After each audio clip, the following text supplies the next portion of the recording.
Usted está escuchando Notimundo. Periodismo objetivo, responsable y equitativo. Desde el oficialismo se señala que declarar la emergencia en el sistema de salud podría abrir la puerta a la corrupción que persiste desde hace mucho tiempo en el sector. Esta es la entrevista de Fausto Yepes. Hoy con... Y estamos ya en contacto en este momento con Andrés Guzmán, asambleísta por ADN. La corrupción y desabastecimiento en la salud pública, ¿qué se hará desde la Asamblea Nacional? Le preguntamos de este momento. Andrés, gracias por estar con nosotros. Fausto Yepes le saluda, bienvenido. Como siempre, Fausto, un abrazo. Estamos con algún problema con la comunicación, no se le escucha bien. Vamos a intentar reconectarnos. Estamos iniciando este diálogo con el licenciado Andrés Guzmán, asambleísta por ADN, y un tema que ha generado preocupación en estos últimos días, aun cuando no es un tema reciente, es el desabastecimiento de medicinas, insumos en los hospitales públicos del país. Hay serias denuncias de lo que ocurre, por ejemplo, en el Pablo Arturo Suárez, en el Eugenio Espejo, en el Verdi Ceballos de Puerto Viejo. Hay algunos hospitales que se han reportado en malas condiciones internas en algunos de los sectores de tratamiento. Estamos ya en este momento. Perfecto, estamos ya con Andrés. No sé si le escuchamos bien, por favor. ¿Qué tal, Fausto? Buenas tardes. Yo los escuché siempre, así que les agradezco mucho la invitación y bueno, contestando un poco ya la apertura para no perder ni un solo minuto. La verdad que coincido con lo que he dicho y lo que he manifestado y sostenido en estos últimos días. La verdad que la búsqueda que tenía la bancada del ERC en poder llevarnos a una nueva declaratoria de emergencia hubiese sido un atajo para quienes han venido manejando precisamente la mayor cantidad de contratos alrededor de las emergencias sanitarias del 2022, del 2021. Es cierto que la emergencia sanitaria del 2020 era necesaria por todo lo que significaba el COVID-19 en ese momento, sin embargo fue tal vez el momento en el cual más se levantó la alfombra para ver la gran podredumbre que existía debajo alrededor de la salud de los ecuatorianos. Por eso nosotros lo que hicimos fue precisamente presentar o mocionar un proyecto de fortalecimiento que lo acogió, no solamente lo aprobó de manera total y unánime el Pleno, sino que lo acogió el Ejecutivo, y el presidente con el decreto 108 creó ya el Comité Nacional de Salud, que seguramente ustedes habrán ya recogido las principales novedades que generaron el día de hoy. Lo que nosotros queremos es repetirle a los ecuatorianos que los inconvenientes que se han venido suscitando no son más que los problemas generados por una corrupción arrastrada a lo largo de muchísimos años, de muchos gobiernos, y que por fin un gobierno ha decidido con muchísimo rigor, transparencia, pero también con mucha valentía, porque recordemos que hay muchos grupos organizados que ya se han apropiado del negocio de los hospitales o de muchos hospitales. Bueno, con mucha valentía este gobierno ha decidido extirpar a estas células que nos han venido actuando de manera terrible. Asambleísta, pero este gobierno está desde finales del 2023, todo el 2024, lo que va ya ha pasado la mitad del 2025. Si bien estas estructuras vienen incluso de mucho antes, ¿en dónde están las autoridades de control? ¿En dónde están los trabajos también? Hay un centro de inteligencia estratégica. ¿En dónde están las autoridades de salud? Porque vemos lo que ocurre hoy por hoy en los hospitales. Los hospitales están desabastecidos. Sí, seguramente no es única y exclusivamente desde ahora, no es lo que pasa en esta coyuntura, ha pasado en gobiernos anteriores, pero seguir responsabilizando a gobiernos anteriores, ocurrió en el gobierno de Lazo, en el de Moreno, en el de Correa, y esto ya genera una preocupación hoy en día. ¿Por qué no una emergencia si tenemos desabastecimiento en casi todos los hospitales? En algunos no hay ni siquiera paracetamol, no hay insumos, hay una lista de espera de 1,200 personas para operaciones, por ejemplo, en el Pablo Arturo Suárez. La situación es, al menos para quienes estamos viendo todos los reportes, crítica. Porque la historia demuestra, no es un tema de percepción, Fausto, de verdad, yo lo he venido sosteniendo. Es que no es una percepción, permanentemente. No, lo que te quiero decir no es una percepción, y tampoco es una percepción que las emergencias sanitarias lo único que han hecho es justamente llenarse los bolsillos a muy pocos proveedores, a muy pocas empresas, y de manera terrible le han quitado los recursos a los ecuatorianos. Pero eso ocurre cuando no hay control. cuando no hay un CERCOP que esté vigilando cómo se están repartiendo los contratos entre 1, 2 o 3 proveedores que giran, dan la vuelta entre uno y otro hospital. Eso es para quienes están realmente de lleno metidos ahí, lo pueden ver, lo pueden identificar. Si identifican las mafias, pues hay que sacarlas. Esto, si no hay control, se va a pasar con emergencia o sin ella. No. Realmente los procesos de emergencia le hubiesen abierto la puerta a estas empresas y a estos proveedores. Mire lo que pasó en la emergencia eléctrica. La primera fase de emergencia eléctrica se les pasó a Progen, se les pasó a ATM. Había una segunda fase que se colgó en la mitad porque había un consorcio, Wording, si no me equivoco, que estaba ya por ser contratado y también se fracasó esa contratación. Ya hemos visto lo que ha ocurrido en el resto de las contrataciones. Y es en una emergencia y es en este gobierno. ¿Y cómo no se puede revisar eso? Porque Fausto, las emergencias no van a solucionar los problemas estructurales que tiene la salud, Fausto. Es como pretender que tengas una herida de bala y pidas una gasa y un esparadrapo y una cinta para detener la hemorragia, pero la bala sigue adentro, sigue lastimando los órganos vitales, y lo que se necesita es una operación, lo que necesita es extraer la bala, lo que se necesita es agarrarle puntos. Es un proceso donde el paciente realmente pueda curarse y no un paliativo momentáneo como puede ser una emergencia, que además, por muchísimos otros aspectos que tienen que ver con los procesos administrativos, créeme que no es un aspecto tan sencillo como decir, bueno, ciérrenle las ventanas, ciérrenle las puertas o los atajos a los que han venido aprovechándose de esto. Nosotros lo que queremos y lo que propusimos y lo que el presidente no solamente demostró con velocidad y con mucha ejecutividad, sino que ya hoy hay ya el primer anuncio que lo que busca es justamente esta compra centralizada de medicamentos, es demostrar que se puede cambiar una estructura que por años ha venido funcionando de otra manera, y que ninguna emergencia, salvo la del 2020, ninguna emergencia ha mostrado mayores beneficios. La gente, y con esto cierro para darte nuevamente la palabra, cuando nosotros recorremos los hospitales, porque no estamos fiscalizando los hospitales en esta coyuntura, no es que hemos ido la semana pasada, no, llevamos meses yendo a los hospitales. Yo he ido a los hospitales antes de ser elegido asambleísta. Pero y lo que te puedo decir es que hay muchos hospitales en donde... ¿Cómo llegamos a esto?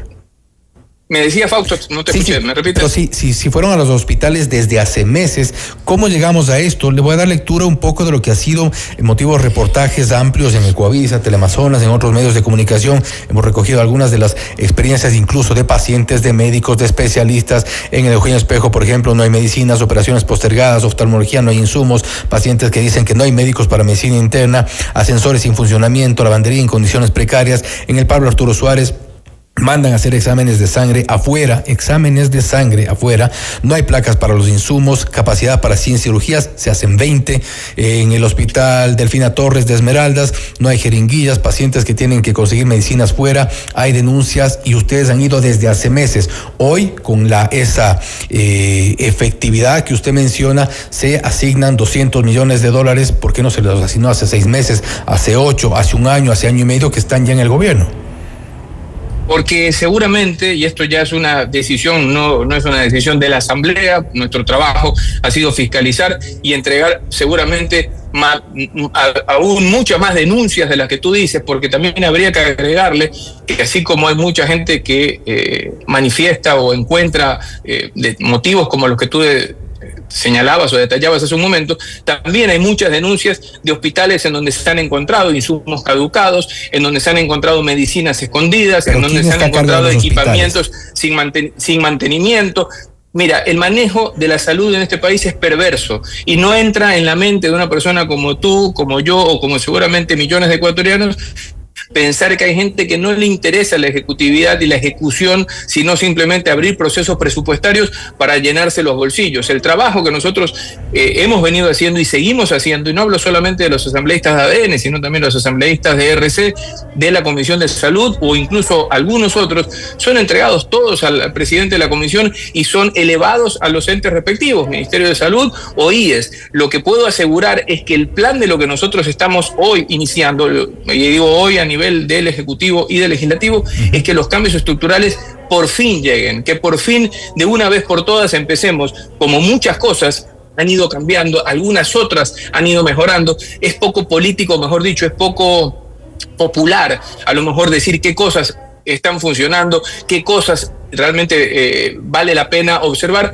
porque mientras nosotros tengamos un ciudadano que realmente no reciba atención, un ciudadano que sea extorsionado para sacar un turno y se lo venda el chico de la limpieza que tiene un amarre con el administrador del hospital, nosotros no nos vamos a sentir satisfechos. El problema es que no es uno, son miles. El problema es que no es uno, son miles los ciudadanos que no están recibiendo atención. Yo lo mencionaba, hay una lista de espera de 1.200 pacientes. Dije uno porque no importa que sean entiendo el símil y la ejemplificación. Con la salud, basta con que sea uno.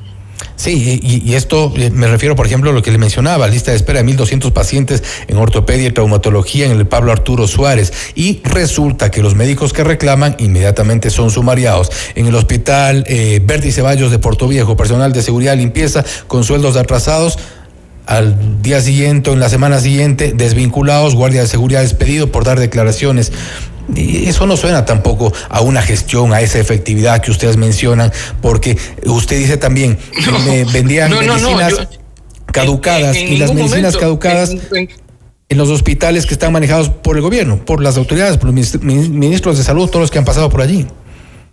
En ningún momento yo he hablado de una ejecutividad o de eficiencia ejemplar. Acá lo que estoy diciendo es que la salud y la red de salud pública del Ecuador ha estado capturada por un sistema que durante años no le ha permitido, porque repito, esto hay que comprenderlo como realmente sucede, y vale la pena escuchar muchas voces que están directamente vinculadas al funcionamiento de la salud pública y comprender que hay muchos organismos que están metidos en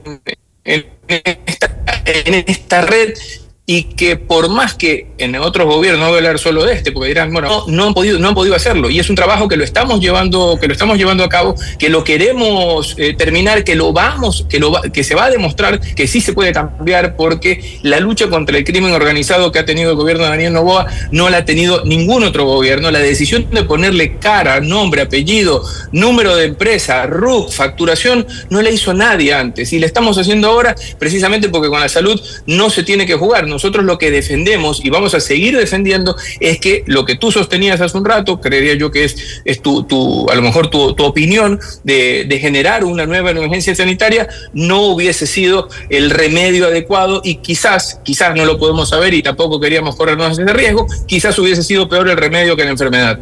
No es mi opinión, es un poco el resultado de lo que hemos visto, de lo que he dado lectura a lo que ocurre en la salud pública. Si esto no nos parece, al menos a los ciudadanos de a pie nos parece que esto es una situación emergente, una situación de crisis evidente. Esto es más allá que una opinión personal. He dado lectura, si es que esto a un ciudadano común no le parece una emergencia, pues entendible que esa sea una opinión. En el caso, por ejemplo, de usted asambleísta, pero por ejemplo también ocurrió en el Delfina Torres de Esmeraldas, proceso de contratación pública orientados a un solo proveedor. Se denuncia, resulta que la representante legal es esposa del fiscal y el caso archivado. ¿Dónde están esos procesos? El coordinador zonal dispuso reunión con el director de ADN provincial. Se está investigando esos casos. Entiendo que si el fiscal... Y hay más, y te digo que denuncias hay más. En la Comisión de Derecho a la Salud y del Deporte, que tenemos sesiones permanentemente, hemos tenido más esta semana. El trabajo de fiscalización que te dije hace un momento, que no lo hacemos solo nosotros, sino que lo hacen también los asambleístas de RC, traen muchísima información que te puedo asegurar. Yo sé que la poca confianza que se puede haber tenido a lo largo de momentos, o no solo de las emergencias, sino a denuncias y a casos de corrupción de años anteriores, le tienen poca confianza, existe poca confianza ciudadana, no solamente al funcionamiento del sistema, sino a cómo se va a castigar a quienes están involucrados en los actos de corrupción. Lo que te puedo yo asegurar es que nadie tiene un deseo más grande de que el sistema de salud pública del Ecuador cambie y funcione como tiene que funcionar, que nosotros, que los que estamos hoy en este lugar, porque yo coincido con lo que tú señalabas en algún momento, y lo dije en mi intervención del Pleno, no importa lo que haya pasado antes, hoy somos nosotros los que estamos aquí, y somos nosotros los los que demostraremos si podemos cambiar o no el rumbo de este modelo. Insisto, lo que dije en el Pleno, lo que dije en mi introducción, y lo reitero ahora. Confiamos en el que el Comité Nacional de Salud sea realmente el eje en el cual empiece a cambiar de manera permanente la estructura del funcionamiento de la salud pública en el país. Y una nueva emergencia sanitaria no es una opinión personal, es una opinión que está directamente justificada con información. Desgraciadamente no han sido las emergencias sanitarias o las declaratorias de emergencias sanitarias la resolución a los problemas de nuestra salud, sino más bien un despilfarro brutal, centenares de millones de dólares que se han ido a lo largo de los últimos 15 años aproximadamente. Y esta compra masiva de medicamentos, ¿bajo qué figura se va a hacer? Porque si hablan de una compra masiva, urgente, emergente, no sé cómo le vamos a calificar, si no es emergencia, en un lenguaje común, esto resulta una suerte de compra emergente, urgente al menos. Seguramente es una pregunta, muy buena pregunta, que la tendrán que contestar quienes están a cargo de los procesos administrativos y ejecutivos, no solamente de esta toma de decisión, sino de algunas otras que son justamente quienes conforman el Consejo Nacional de Salud. Probablemente Edgar Lama u otros de los miembros del Comité Nacional de Salud podrán dar detalles de qué beneficios y sobre todo qué candados pondrán para evitar que los que siempre han estado ya frotándose las manos cada vez que hay una emergencia sanitaria son los primeros en llegar para facturar. Y en todo este contexto, la pregunta inicial, ¿qué va a hacer la Asamblea Nacional? Si no hay una emergencia, bueno, se ha instado al gobierno a revisar esto, se ha creado este comité de salud, lo cual creo que es importante en el contexto que se vive ahora. ¿Qué le queda a la Asamblea Nacional? Seguir haciendo el trabajo de fiscalización que hemos venido haciendo. La verdad que es un trabajo de fiscalización muy fuerte, en donde no solamente los asambleístas de la oposición son quienes quizás ponen el rigor, sino que nosotros también lo hacemos. Mañana tenemos una nueva visita a hospitales, lo hemos venido haciendo de manera permanente, lo están haciendo otros asambleístas que quizás no están en la Comisión del Derecho a la Salud y del Deporte, pero son asambleístas elegidos por sus territorios y también elevan sus informes a la comisión, y nosotros ahora lo que haremos es, justamente en la creación de este comité, tener el mismo rigor. Vamos a observar los distintos procesos para saber que, más allá de que exista la ejecutividad que necesitamos para resolver los problemas de salud que la gente tiene, también se los haga apegado a la ley y obviamente al marco jurídico que le permita a la gente respirar tranquilo y decir, los recursos están llegando directamente a la ciudadanía. Hay que ver qué ocurre la próxima semana y seguramente los próximos días para respecto de las visitas a los hospitales y también los resultados de esta compra masiva de medicamentos e insumos. Andrés, gracias nuevamente por haber estado con nosotros. Muchas gracias a ustedes, un abrazo grande para todos. El asambleísta Andrés Guzmán hablando sobre la corrupción y desabastecimiento en la salud pública y parte de lo que ha sido esta propuesta de la Asamblea Nacional y lo que será la visita a algunos de los hospitales en el país. Esto es Notimundo Estelar, siempre bien informados. Usted está escuchando